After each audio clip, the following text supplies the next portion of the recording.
Good morning, friends. Tuesday morning, and we're going to get back to this subject that we talked about just briefly the other day regarding loving God with all our minds, all our soul, and all of our hearts. And it's so exciting to talk about it because, we just say that so glibly and we say it as if it's easy to do. And I just want to remind you that we have to meditate on those words and allow the Holy Spirit to make them real, very real to us. This is a commandment, by the way. And I know there's a lot of commandments. People are always talking about the commandments and God's commandments. And this is the one that God said was the most important. And it's the one that's probably going to take us the rest of our life to realize how we have to come to the point where we're able to love Him with all of our hearts, all of our minds, and all of our soul. And I just wanted, the title of this devotion this morning is All Means All. And so we see all in the Bible and we just sort of like roll by it and just move on like it's okay. All is all. And so let's start this morning with all of our mind. Think about that for a second. And number one, when you give all, you have to be passionate about something to give your all. And so there's no way we're going to give God our all if we're not passionate about God. And we have to be passionate in our spirit, not just in our outward actions and just how we speak. And, some of us have that Christianese language down pretty good, but I'm talking about all in our hearts and our mind so that we're passionate for Christ. So let's think about all in our minds this morning.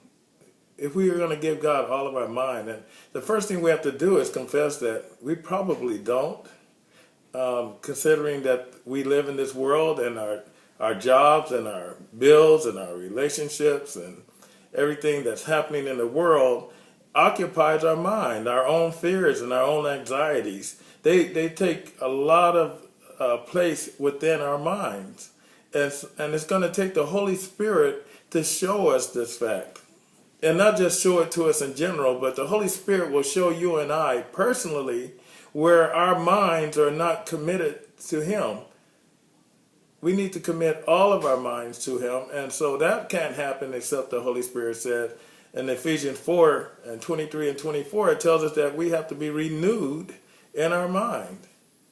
And it also tells us in Romans 12:2 that we have to be transformed by the renewing of our mind.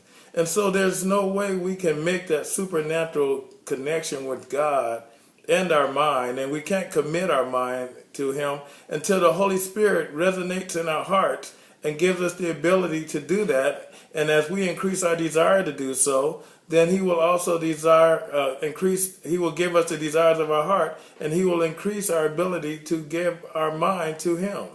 And that's just an exciting thing to know today, that He's the one that empowers us to do that. But we have to want to do that, and we have to know by faith that He is able to do it.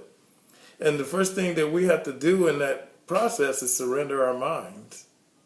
And that's done on a daily basis, day-by-day basis. As we're challenged with the world and all the things in the world and with all of our problems and all the cares and deceitfulness of riches in this world that we're pursuing, means that we have to stop every day and make a conscious decision to surrender our minds to God.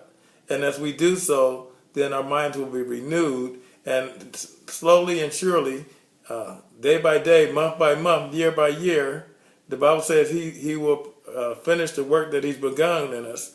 Then we will begin to be able to give our mind to Him. And that's our joy. And so I just want to talk about that today a little bit. We're going to start this morning. I just want to pray, Father, that You would set our minds upon the things up high, upon heaven, upon You and Your glorious resurrection, Lord, and who You are. And I just pray, God, that You would bless us today to keep our minds focused on You in every single situation and circumstance. In Jesus' name, amen.